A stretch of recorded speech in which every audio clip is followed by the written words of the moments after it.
Thank you very much, everybody. Please. Hope it's not too hot, but it's pretty warm. Thank you. So, we've had a big day in the stock market. Things are coming back, and they're coming back very rapidly, a lot sooner than people thought. People are feeling good about our country. People are feeling good about therapeutics and possible vaccines. But we're going to go over quite a bit, and maybe at the end we'll take some questions if we have time. It's not too hot. Today I signed legislation and an executive order to hold China accountable for its oppressive actions against the people of Hong Kong. The Hong Kong Autonomy Act, which I signed this afternoon, passed unanimously through Congress. This law gives my administration powerful new tools to hold responsible the individuals and the entities involved in extinguishing Hong Kong's freedom. We've all watched what happened. Not a good situation. Their freedom's been taken away, their rights have been taken away, and with it goes Hong Kong, in my opinion, because it will no longer be able to compete with free markets. A lot of people will be leaving Hong Kong, I suspect. And we're going to do a lot more business because of it, because we just lost one competitor. It's the way it is. We lost a very, very serious competitor that we incentivized to take a lot of business and do well. And we gave them a lot of business by doing what we did. We gave them things that nobody else had the right to do. And that gave them a big edge over other markets. And because of that edge, they've done really historic business, tremendous business, far bigger than anybody would have thought years ago when we did this gift. It was really a gift to freedom. Today, I also signed an executive order ending U.S. preferential treatment for Hong Kong. Hong Kong will now be treated the same as mainland China. No special privileges, no special economic treatment, and no export of sensitive technologies. In addition to that, as you know, we're placing massive tariffs and have placed very large tariffs on China. First time that's ever happened to China. Billions of dollars have been paid to the United States, of which I've given quite a bit to the farmers and ranchers of our country because they were targeted. And that's been going on for 3 years. It's the first time anybody's ever done anything like that. And prior to the plague pouring in from China, they were having the worst year, as you know, in 67 years. And I don't want them to have a bad year. I want them to have a good year. But they were taking advantage of the United States for many, many years. And that's stopping. But then the virus came in, and the world is a different place. But we're now getting back. And one of the reasons the market's doing so, it's almost at the point that it was at prior to the plague. Almost. We're getting very close. It's a great thing. It's an amazing thing what our people have done and what they've endured. No administration has been tougher on China than this administration. We imposed historic tariffs. We stood up to China's intellectual property theft at a level that nobody's ever come close. We confronted untrustworthy Chinese technology and telecom providers. We convinced many countries, and I did this myself for the most part, not to use Huawei, because we think it's an unsafe security risk. It's a big security risk. I talked many countries out of using it. If they want to do business with us, they can't use it. Just today, I believe that UK announced that they're not going to be using it. And that was up in the air for a long time, but they've decided. And you look at Italy, you look at many other countries. We withdrew from the Chinese-dominated WHO, and we fully rebuilt the United States military. The WHO, World Health Organization, we were paying close to $500 million a year. China was paying $39 million a year. And China had too much say. They worked it very hard, which is a bad thing done by our past administrations. But we were tough, and we were saying, I was asking, I said, why are we paying so much more than China? China has 1.4 billion people. We have 325. probably 325 million approximately. Nobody can give the exact count. We're trying to get an exact count, but you have, over the years, many illegals who have come into the country, so it depends on how you want to count it. But you could say 325 to 350 million people as opposed to 1.4 billion people. And the world trade is terrible. That deal is terrible. The world health is a terrible deal. We've been very tough on the World Trade Organization, and we've been, I guess, as tough as you can get on world health. We withdrew our money. We told them we're getting out. Doesn't mean that someday we won't go back in. Maybe we will when it's correctly run, but they made a lot of bad predictions, and they said a lot of bad things about what to do and how to do it, and they turned out to be wrong. And they were really a puppet of China. And make no mistake, we hold China fully responsible for concealing the virus and unleashing it upon the world. They could have stopped it. They should have stopped it. Would have been very easy to do at the source when it happened. In contrast, Joe Biden's entire career has been a gift to the Chinese Communist Party and to the calamity of errors that they've made. They made so many errors, and it's been devastating for the American worker. China has taken out hundreds of billions of dollars a year from our country, and we rebuilt China. I give them all the credit in the world. I don't give the credit for the people that used to stand here, because they allowed this to happen, where hundreds of billions of dollars were taken out of the United States Treasury in order to rebuild China. There's no company and no country in the world has ever ripped off the United States like the incredible job that they did on this country and the people that ran it. Possibly it's one of the reasons, certainly it's one of the very big reasons, trade and things related to trade, that I got elected in the first place. I've been talking about it for a long time, along with many other subjects, frankly. Joe Biden supported China's entry into the World Trade Organization, one of the greatest geopolitical and economic disasters in world history. If you look at China, you look at the moment they joined the World Trade, they were flatlining for years and years and years and decades. And then all of a sudden they joined the World Trade Organization, and they went like a rocket ship. They were given all sorts of advantages. They were considered a developing country. As a developing country, they got tremendous advantages over the United States and other countries. And they took advantage of those advantages and then some. Biden personally led the effort to give China permanent most favored nation status, which is a tremendous advantage for a country to have. Few countries have it, but the United States doesn't have it.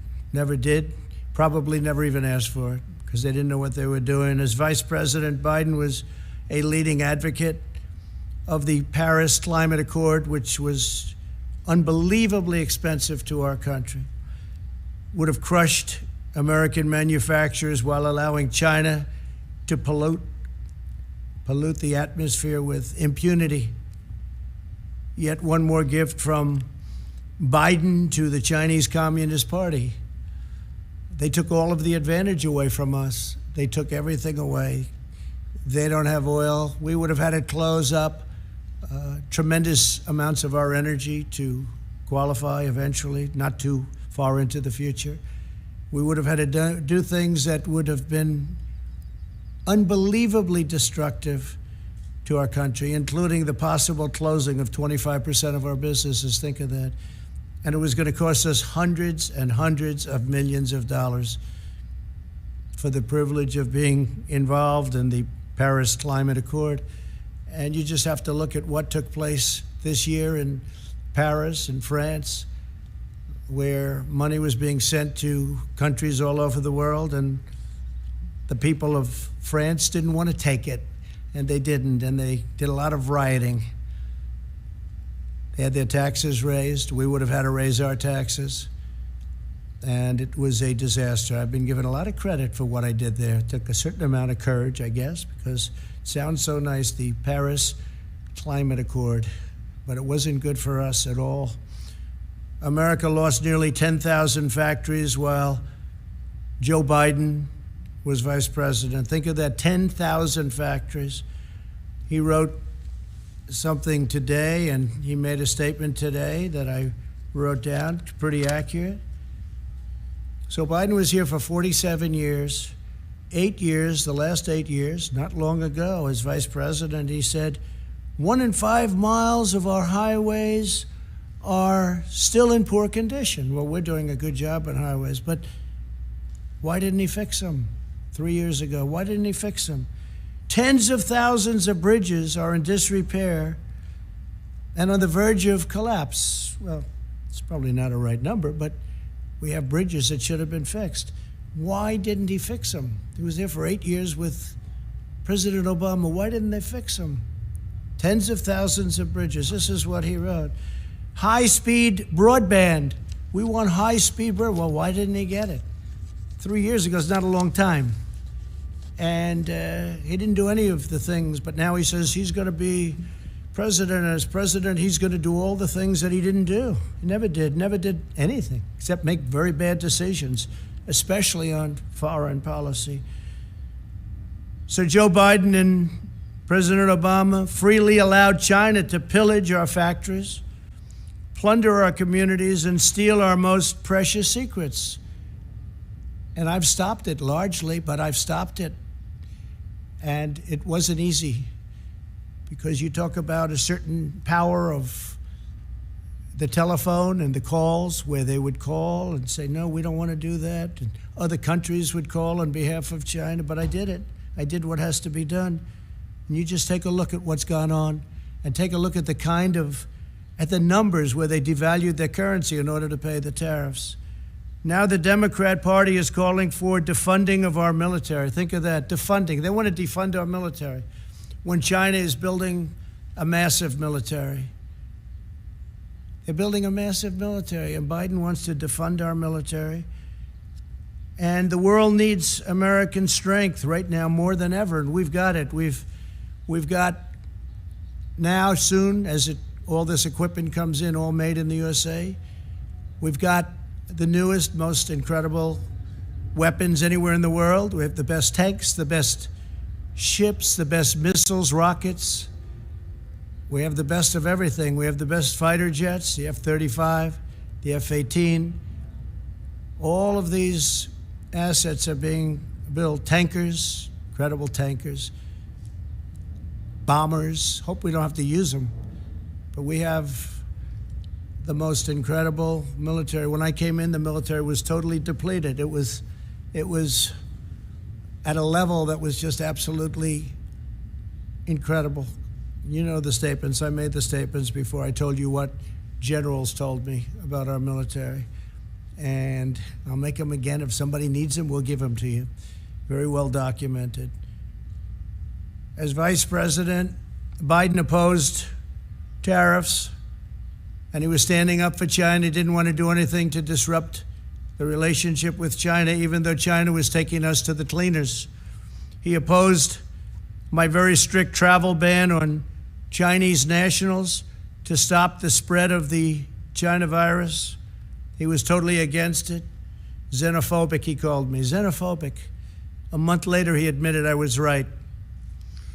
We would have had thousands of people additionally die if we let people come in from heavily infected China. But we stopped it. We did a travel ban in January. Nancy Pelosi was dancing in the streets of Chinatown in San Francisco a month later, and even later than that. And others too. They all thought what I did was a terrible mistake. We would have lost, in fact, Dr. Fauci said he would have lost thousands of additional people if President Trump had to do that. And I was a crowd of one, because even experts didn't want to do it. They thought it was a mistake. And then I did Europe when I started seeing what was going on in Italy and Spain and France and other countries in Europe. I did a ban on people coming in from Europe. That would have been disastrous for our country also. And we saved tens of thousands of lives, but we actually saved millions of lives by closing up. We saved millions, potentially millions of lives. Could be a number that we're actually working on, but it could be 2 to 3 million lives. So we're at 135,000, which is terrible. One is too much. But we would have had millions of people dead from this curse that came at us. But we did what we had to do, and now we'll put out the flames as it happens. We have to get the schools open. We have to get everything open. A lot of people don't want to do that for political reasons, not for other reasons. But if we had listened to Joe Biden, hundreds of thousands of additional lives would have been lost. And if you look at the job he did on swine flu, I looked at a poll. They have polls on everything nowadays. And they got very bad marks on the job they did on the swine flu. H1N1. He calls it N1H1.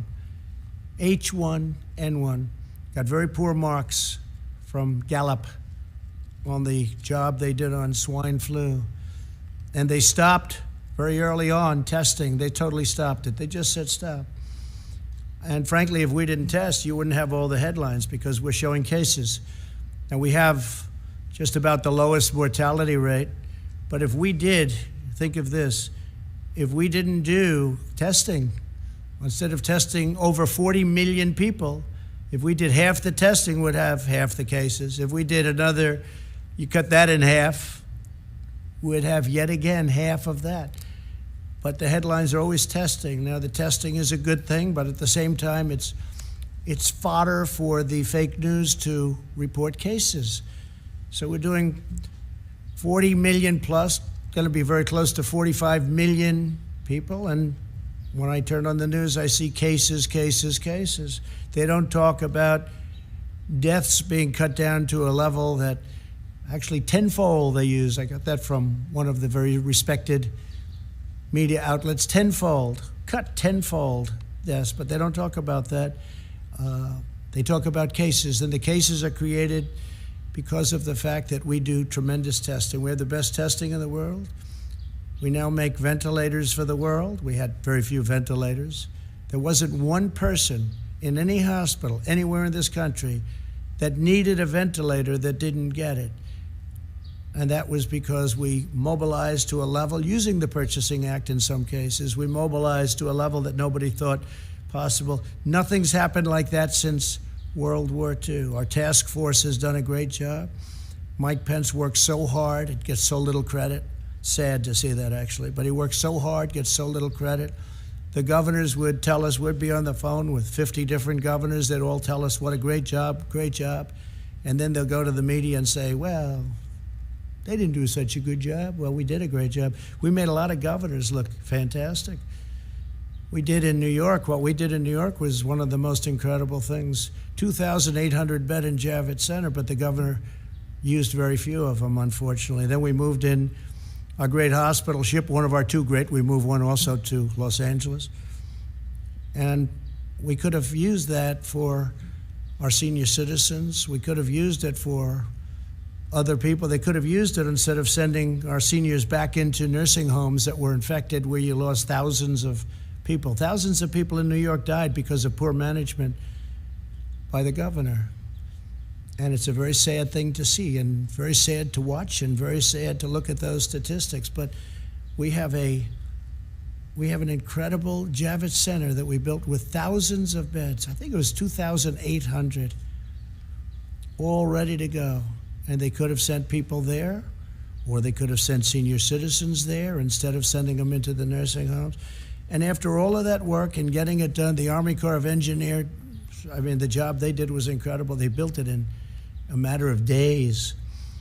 When it was all completed, FEMA, everybody was there, doctors. We ended up getting doctors. They said, we can't man it. I said, so we'll man it and woman it. And that's what we did. We brought in doctors, nurses, everything. We're all set. We said, where are the people? They didn't send the people. Very few people came in. They could have sent them into the Javits Center. They could have sent them to the hospital ship, which was virtually unused, but we were there. By contrast, my administration acted very early to ban travel from China, from Europe, saving all of these lives. Incredible. And I want everyone to know, I want every citizen to know that we're using the full power of the federal government to fight the China virus and to keep our people safe. Through Operation Warp Speed, we will deliver a vaccine in record-breaking time. We're doing very well on the vaccines. We have many, many different vaccines being studied right now, many of which are looking really good.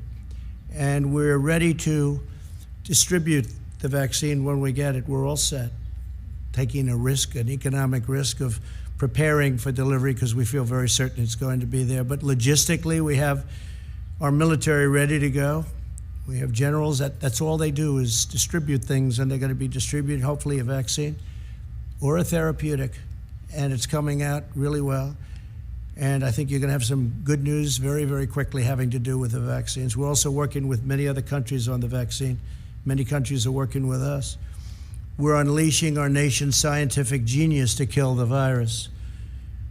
Joe Biden didn't just side with China on the virus. He did. He called me, again, xenophobic. That's what he said. You all heard it many times. He described the rise of China as, quote, a very positive development. Not a positive development. Not for us, it's not. He said that the idea that China is our competition is really bizarre. He's really bizarre. He said China's not a problem. No. Nobody's ripped us off more than China over the last 25, 30 years. Nobody close. And he says China's not a problem. Now he takes it all back now. Now he wants to be Mr. Tough Guy.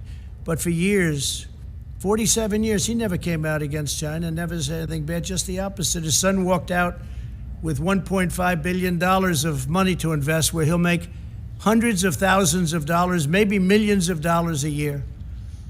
Walked out with $1.5 billion. I asked one of the biggest people on Wall Street, maybe the biggest, is that possible? He said no. He's never seen it. They don't do that. But Hunter, where's Hunter? Where is Hunter, by the way? Hunter Biden walked out with $1.5 billion. In Ukraine, he got $83,000 a month and I guess an upfront payment of $3 million.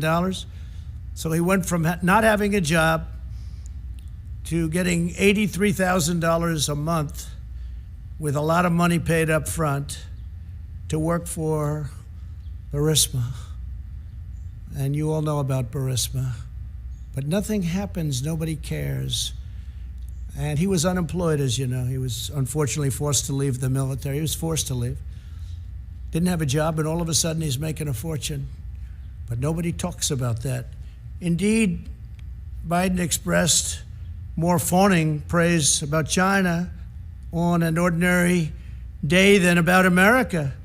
On the 4th of July, the last Independence Day, Biden attacked the United States and said we had, quote, never lived up to the ideals of our fathers, our forefathers, or our founding fathers, those founding ideals. And yet he enthusiastically stated that China is a great nation and we should hope for its continued expansion.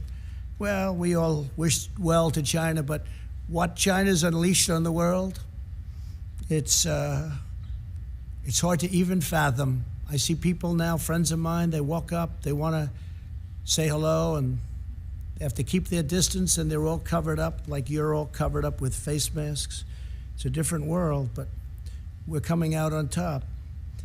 Biden sides with China over America time and time again. And he said on the 4th of July, American history is no fairy tale, and yet blindly celebrates China, saying few nations in history have come so far, so fast. He's so proud of them. He's so proud of them. Now Joe Biden is pushing a platform that would demolish the U.S. economy, totally demolish it. So we built the greatest economy in the history of our country, greatest in the history of the world. That was a few months ago. Best unemployment numbers ever. Best for African American, Asian American, Hispanic American.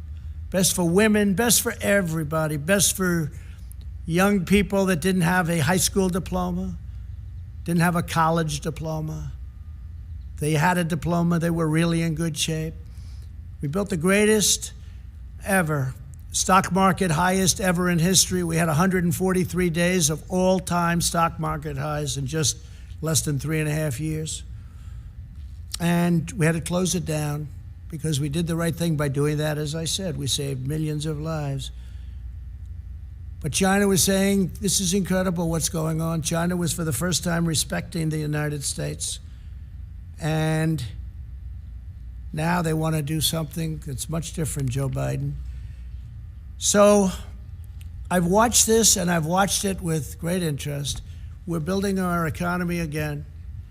I guess the stock market went up almost 500 points today or something thereabouts. You'll check, but it was up a lot when I left. And our economy is coming back. We're almost at a level where, even though it's long before the very important, maybe the most important ever election of November 3rd, we're long before that, but we're close to record stock markets again, and NASDAQ hit an all-time high for the 16th time. Think of that, for the 16th time over the last month or so, for the 16th time. So one of our markets already hit an all-time high. Today, Joe Biden gave a speech in which he said that the core of his economic agenda is a hard left crusade against American energy. He wants to kill American energy. He wants to re-enter the unfair, one-sided Paris Climate Accord, which will destroy us, at the expense of many other nations who benefit. It was actually drawn, in my opinion, to take advantage of the United States, just like so many other deals are done to take advantage of the fools running the United States. But this would do nothing for the environment, but would cripple American industry while greatly helping China. He wants to impose massive energy taxes and job-crushing mandates to eliminate carbon from the United States economy. Let him define the word carbon, because he won't be able to. Obliterating American oil, clean coal, natural gas, and the natural energy resources that supply countless American jobs. Joe Biden put AOC, a young woman, not talented in many ways, in charge of his energy plan and the environment, essentially. Her and Bernie Sanders, who ran a lot of times for president, never made it. Good base, but that's about it. In other words, he wants to impose the Green New Deal on our country. When I first saw the Green New Deal, I thought it was a joke. I said, this will never go anywhere. Now they're trying to impose it. This will destroy our country and make us non-competitive with other countries. Don't forget, we're in competition with China and with many other countries throughout the world. We're in tremendous economic competition, including Europe, which has never treated us well. The European Union was formed in order to take advantage of the United States. They formed, and they take advantage of the United States. And I know that. They know I know that. But other presidents had no idea. Last week, Joe Biden released his unity platform developed with socialist Bernie Sanders, describing what he would do if elected president. The Biden-Sanders agenda is the most extreme platform of any major party nominee, by far, in American history. I think it's worse than actually Bernie's platform. It's gone so far right. And he's doing that because he's begging for that vote. But one of the things I just asked my people to do is just draw up for me, just quickly, some of the things that we've been hearing about over the last couple of weeks.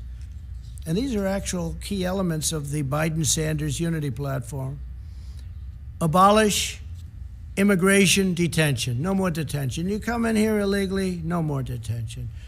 Stop all deportations. So if we get a MS-13 gang member, which we've taken out of our country by the thousands, brought them back to Honduras, Guatemala, can't do that anymore.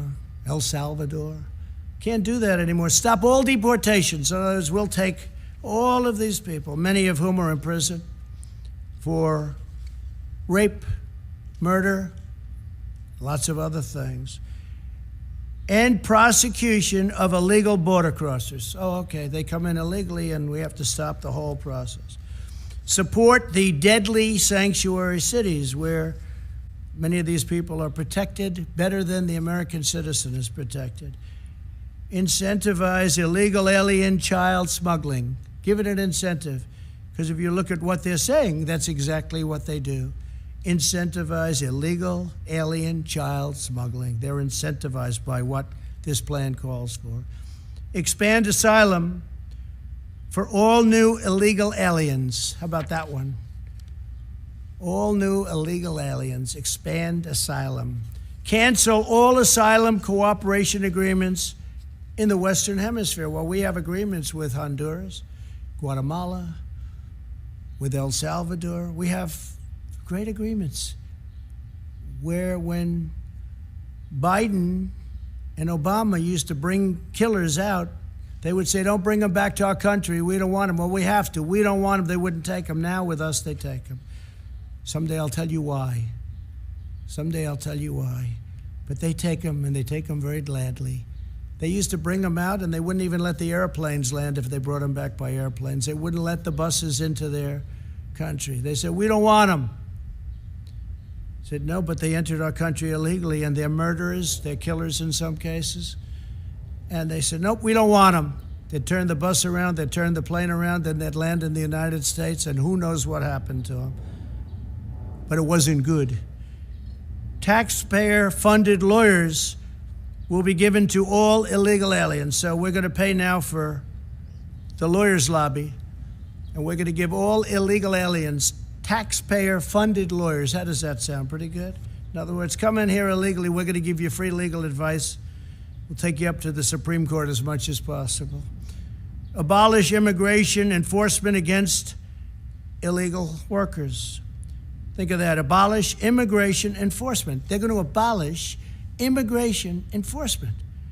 Well, basically, as you know, what they're going to do is they're going to rip down the wall.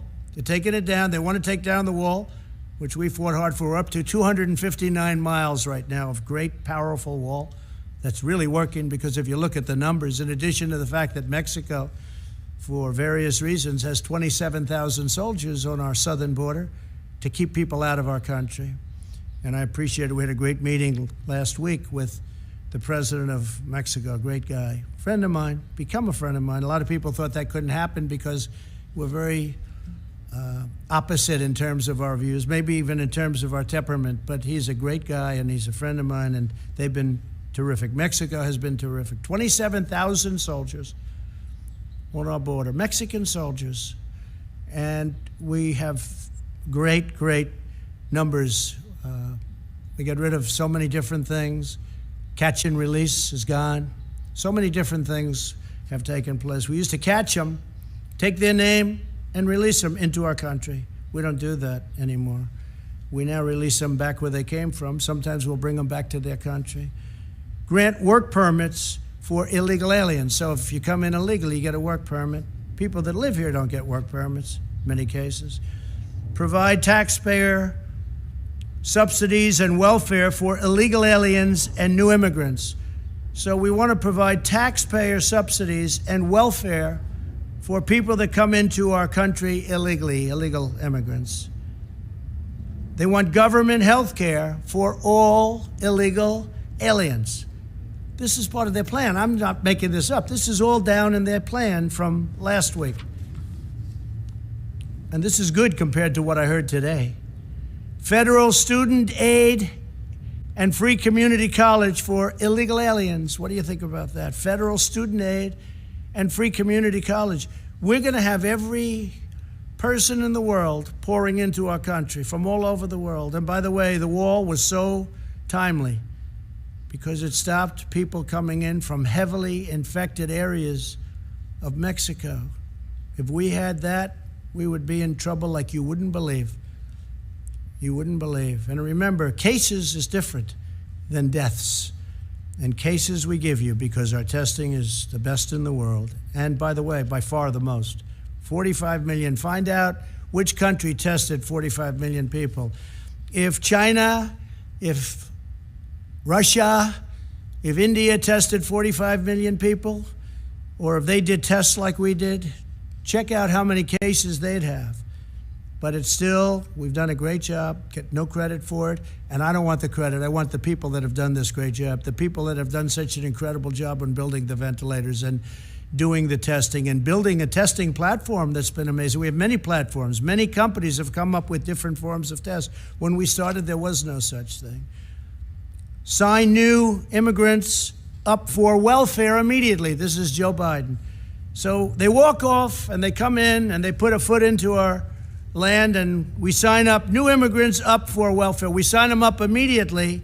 They get welfare benefits. United States citizens don't get what they're looking to give illegal immigrants. Think of that. Sign up. It's hard to believe I'm even reading that. New immigrants for welfare immediately. Not to mention the cost of this, which is incalculable. The cost of this is so crazy. End requirement for immigrant self-sufficiency and maximize their welfare. Now, this is us writing this. Who's not coming to the United States?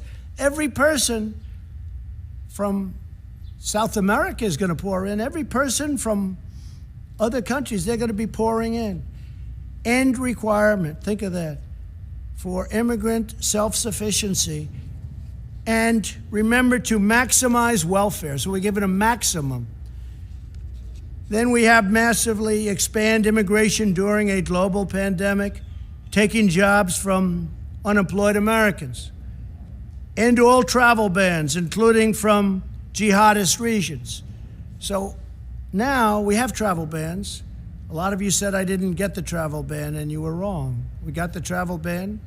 We lost in the Ninth Circuit. We lost again in the Ninth Circuit, and then we won in the Supreme Court. We have a very strong travel ban. And we don't want people that are going to come in and blow up our cities, do things. And frankly, with the liberal Democrats running the cities that we do have where they do have problems, maybe they wouldn't mind, but I would mind, and the people of this country mind. So listen to this. End all travel bans. He's talking about the ban that I won, that everybody said I didn't win. They said I didn't win because in the lower court we lost, that we lost in the appellate division, and then we won in the Supreme Court. So he said he lost. And they're right at the lower level. But in the meantime, we won in the Supreme Court. So it's in effect, but they didn't say that. They said he lost, which again is fake news, but that's the way they do it. So end all travel bans, including from jihadist regions. They specify that. Grant mass amnesty. Everybody gets amnesty, mass amnesty. Think of that. And this is create a roadmap to citizenship for massive, massive numbers. And we're not talking about DACA because I'm going to take care of DACA much better than the Democrats did. The Democrats had their chance and they blew it.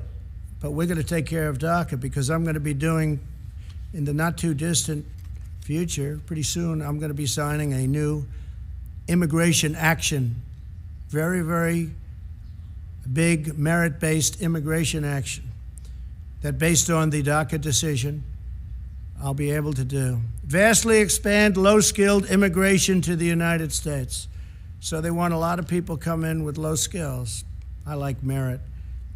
Think of that. Vastly expand low-skilled immigration to the United States. These are the things that are in the plan. This is Biden. Biden's gone radical left. Increase refugee admissions by 700%. That's a lot. By 700%. Nobody's ever heard of such a thing. Increase refugee admissions by 700%. Abolish law enforcement as we know it. I think the police do an incredible job in this country. And you're going to have a rogue, terrible cop on occasion, like you do in any industry, in any business, in any profession. But I think they do an incredible job. Abolish law enforcement as we know it. End cash bail. No bail. Just, we let you right out. Look at what's happened to New York. Crime is up, shootings are up at numbers that nobody's ever seen before. Look at Chicago, what a disaster. And we're waiting for them to call us because we're all set to go. We have the FBI. We have Homeland Security. We have everybody ready to go. We have the National Guard. They're all ready to go. End cash bail, releasing dangerous criminals onto our streets. Cash bail. New York just did that. Other places have done it. They haven't turned out too good. Abolish completely the death penalty.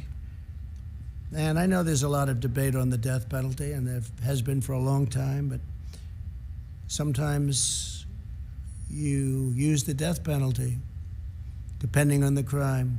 You know what happened today with regard to the death penalty. Appoint social justice prosecutors in order to free violent criminals. So they want to appoint social justice prosecutors to free violent criminals. End mandatory minimums.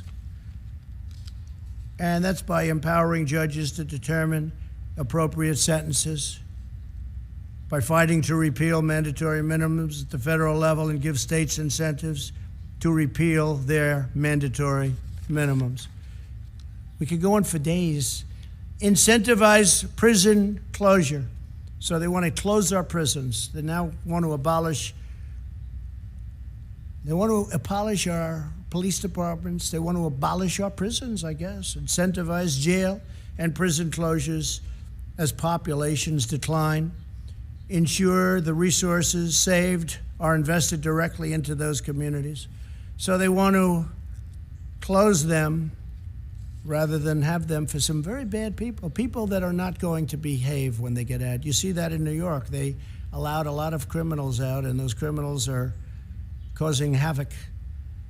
And then they got rid of their incredible and legendary crime squad.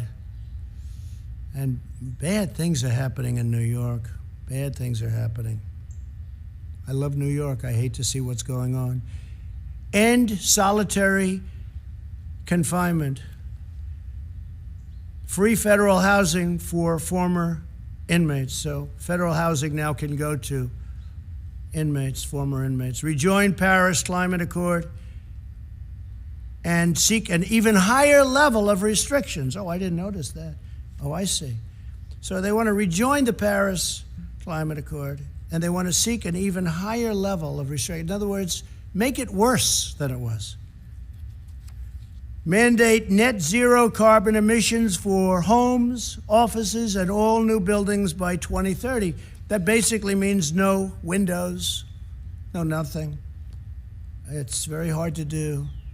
I tell people when they want to go into some of these buildings, how are your eyes? Because they won't be good in 5 years.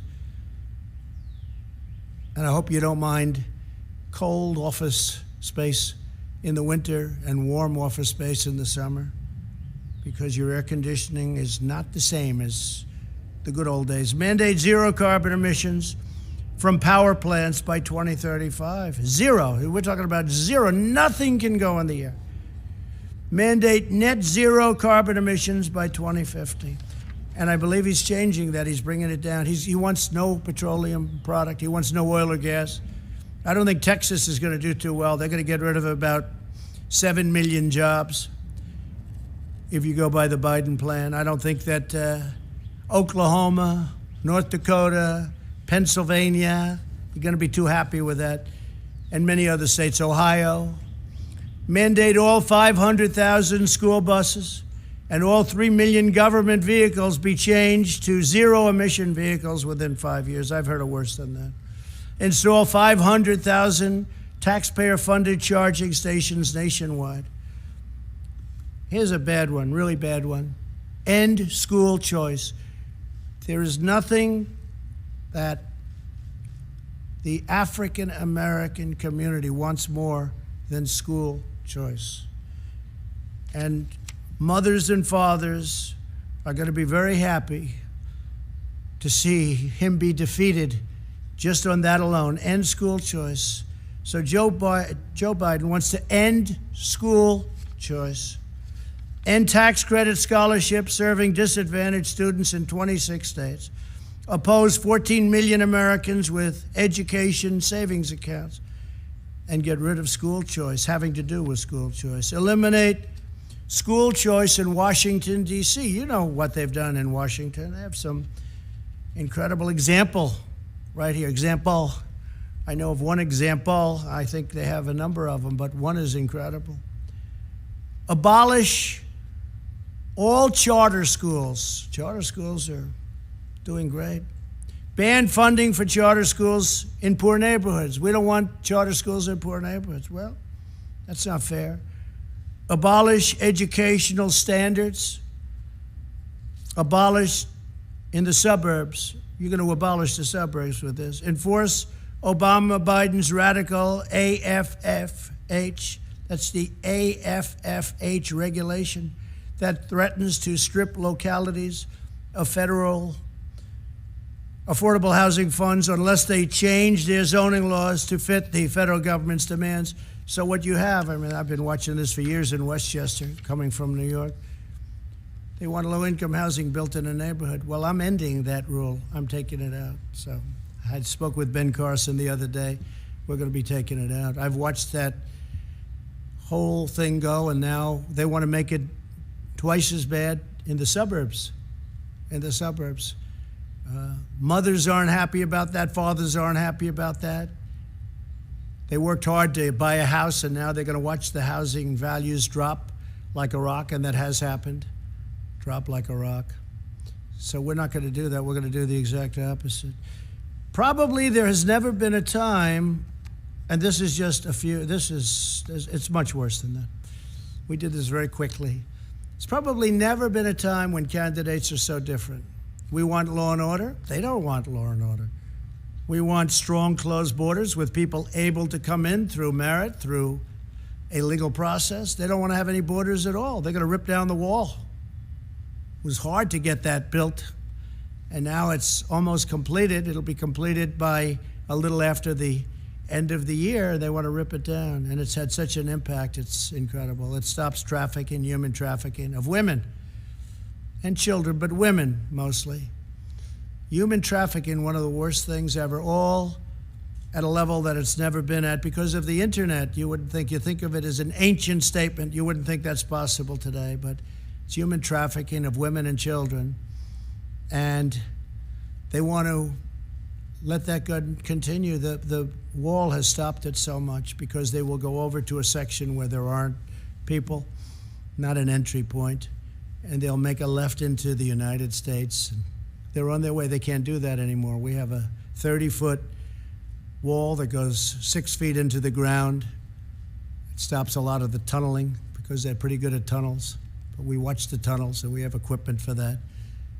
But you can't make a left anymore and come into the United States loaded up with human traffic.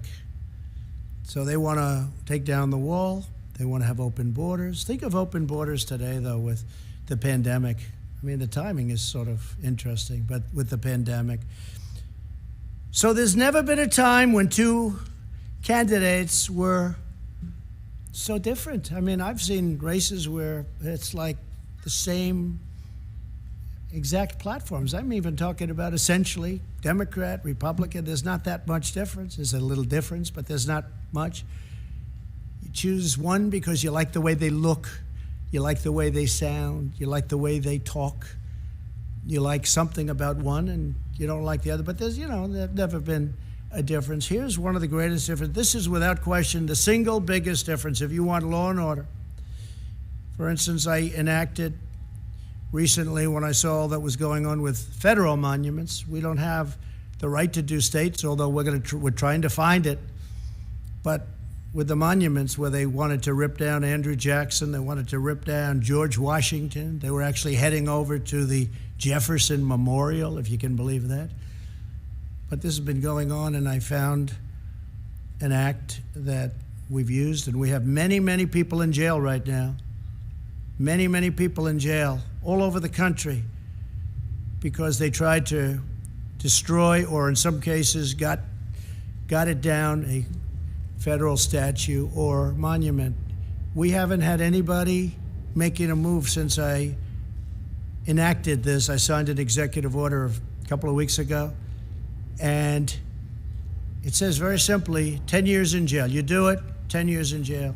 The amazing part is we were able to catch everybody because thanks to all of you on television, we appreciate it. But we have their pictures. We have the man standing on Andrew Jackson's horse. We have the man standing by General George Washington. We have everybody standing. They were going to go for the Emancipation Proclamation, Abraham Lincoln, standing with a young man who was being freed. And we said, we're going to do something. We can't let this happen. Now, it could be removed at some point. You go through a process, a legal process, go through Congress, whatever. I understand that. At the same time, some people like these statues and monuments, but it can be removed, but you have to go through a legal process. So they were going to have 20 to 25,000 people that night. Nobody showed up. Nobody. You know that because you were disappointed to see that. The next night, I believe 22 people showed up. They said, we're going to make it Friday night instead. And 22 people showed up. 4 were actually arrested because we have pictures of them knocking down other statues. So they're in jail now. So there has never been an election where we've had this kind of difference. We want strong borders. Without borders, you've heard me say it 1,000 times, without borders, you don't have a country. They don't want to have borders, they want to have open borders. It's radical left, and it'll destroy our country. 20 years ago, Venezuela was a very rich country, one of the richest anywhere. Per capita, one of the richest, tremendous oil reserves. Now they don't have water, they don't have food, they don't have medicine. We do everything we can to take care of the people, but they have nothing. And that's exactly the ideology that you have going over here. If I wasn't there to stop it, if I wasn't here to say, no way, that's not going to happen, we'd be in some mess. We'd be in some mess. And Pelosi and Schumer and Bernie and Joe, they'll never stop it.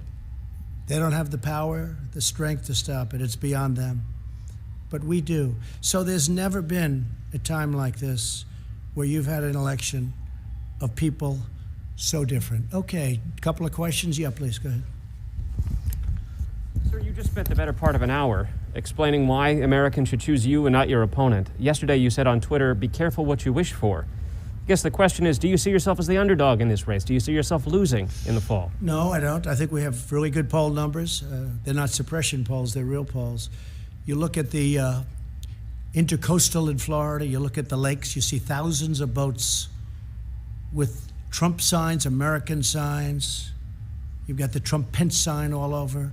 You look at what's going on, you look at bikers for miles and miles riding up highways proudly with their signs.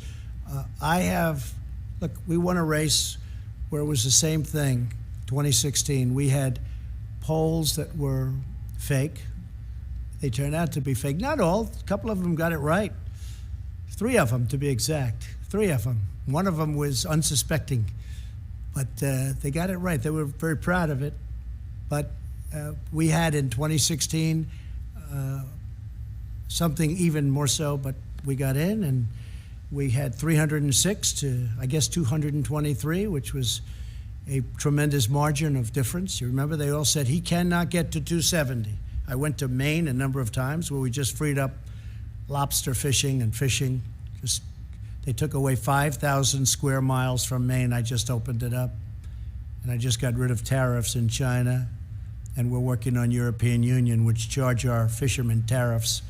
And I said, you're not going to do that. So we freed it up for Maine.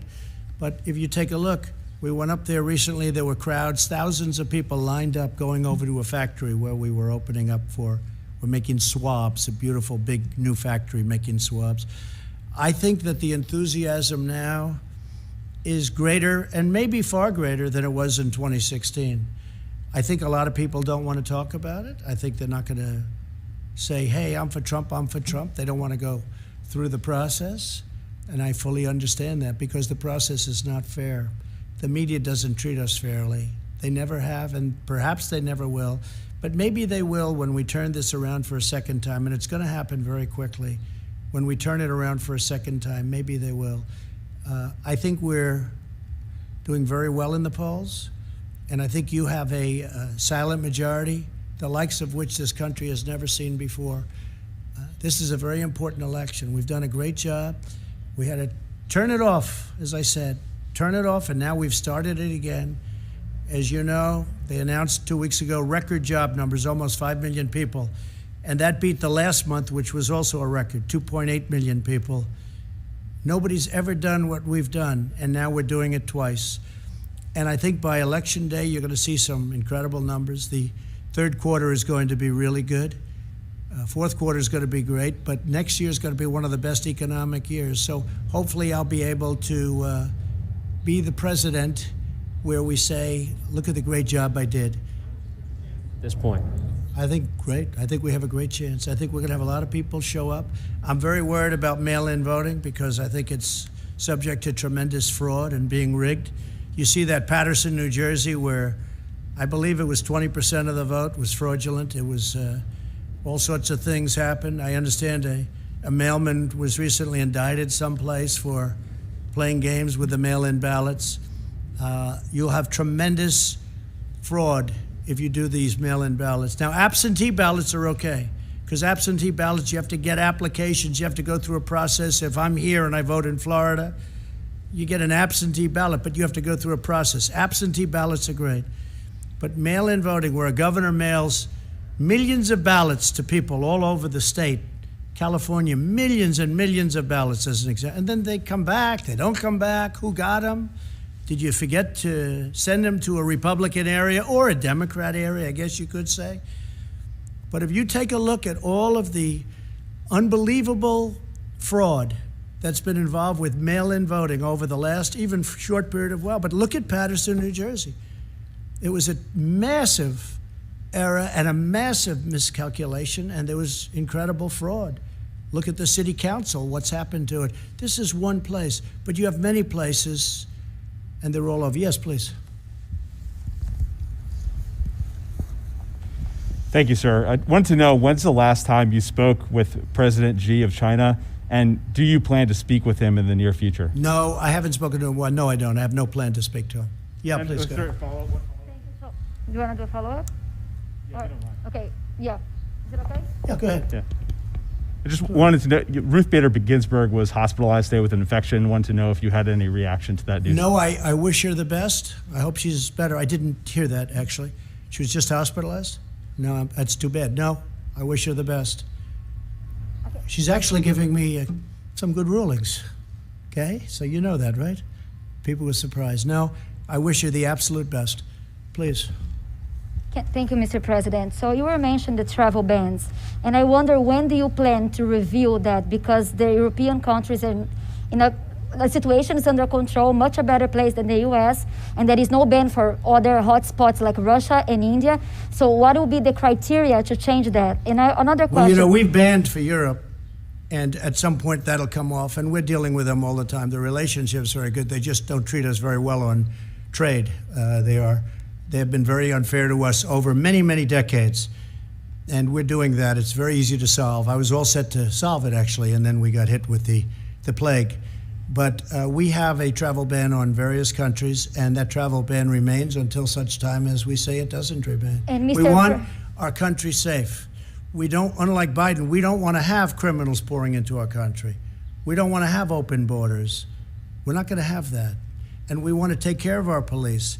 We want to actually fund our police, not defund them. And we're not going to abolish our police, and we're not going to make our military small and weak, because probably, or at least at top of the level, we need our military right now. Yeah, go ahead, please.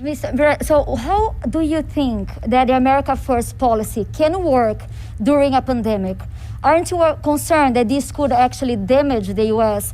and make China more influence around the world? Okay, look, my policy is America First. We've lost hundreds of billions of dollars a year with China and many other countries. And what we're doing is just handing everybody everything. It's just sad. I've watched it. I've looked at it. We did the U.S.-Mexico. You saw that, USMCA. We made a very fair deal on trade. We had the worst deal ever, right? You know that. We had the worst deal ever, and it replaced that. It replaced that horrible NAFTA deal that was one of the worst trade deals ever made. I'll tell you, the only deal that might be worse is the WTO, World Trade Organization. Maybe worse. OAN, please. Thank you, Mr. President. Your administration has taken tangible steps to ensure that Chinese companies are not taking advantage of our U.S. stock markets, our trade. Last week, your administration sent a letter to the Railroad Retirement Board asking them to reconsider investments in Chinese defense firms. Meaning not to invest. Correct. That's cool. So where is that request now, and are you taking tangible actions to ensure that U.S. investments don't continue to fund defense firms in China? And you'll see more coming. This was a very important bill that we signed, but you're going to see more coming over the next short period of time. But yes, we don't want them investing in Chinese military companies, okay? Letters, I mean, what actions can be taken to ensure that does not happen? Well, you have a lot of actions we can take, including the increase. You know, right now people don't know China's paying a lot of tariffs. We made a China deal, and they bought just, I think, the third highest amount of corn ever in world history. They just bought from us the highest amount, which is great for our farmers. But I view it differently than I did before I made the deal. When I made the deal, I thought this was a great deal. After what happened to us, what happened to the world coming from China, I view it much differently. But we can impose massive tariffs on China if we want, and other countries if we want. And we'll see. We just want to be treated fairly. We want a level playing field. Our farmers were never treated properly by anybody, and they were targeted by China. You know, I paid our farmers $28 billion over a 2-year period because they were targeted to that amount of money, to that exact amount of money, 28. It was 16 billion, and it was 12 billion, 28 over a 2-year period. And we gave $28 billion to our farmers.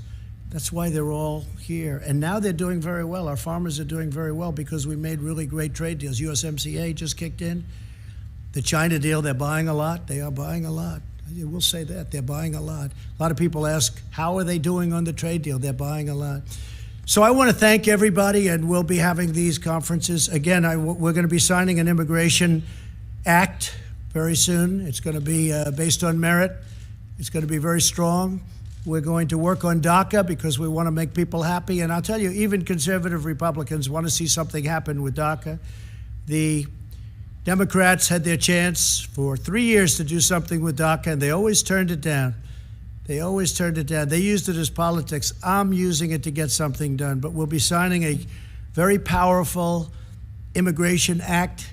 It'll be great. It'll be merit-based. The country's tried to get it for 25 or 30 years. It'll be strong on the border, but you'll come in legally, and you'll be able to come in legally. And very importantly, we'll be taking care of people from DACA in a very Republican way. Republicans, I've spoken to many Republicans, and some would like to leave it out, but really they understand that it's the right thing to do. So we're going to be taking care of DACA. We will be doing for DACA what the Democrats had a chance to do, and they never did it, okay? Thank you all very much. 在这个必须保持社交距离的时候，我们可以一起做一件事，完成2020年人口普查。你的回复对于医疗保健、公共设施和教育在未来10年的规划非常重要。现在上2020 census.gov， 花几分钟时间便可以带来改变。为了你的社区和开展美国的未来，即刻上2020 census.gov/languages 回复人口普查。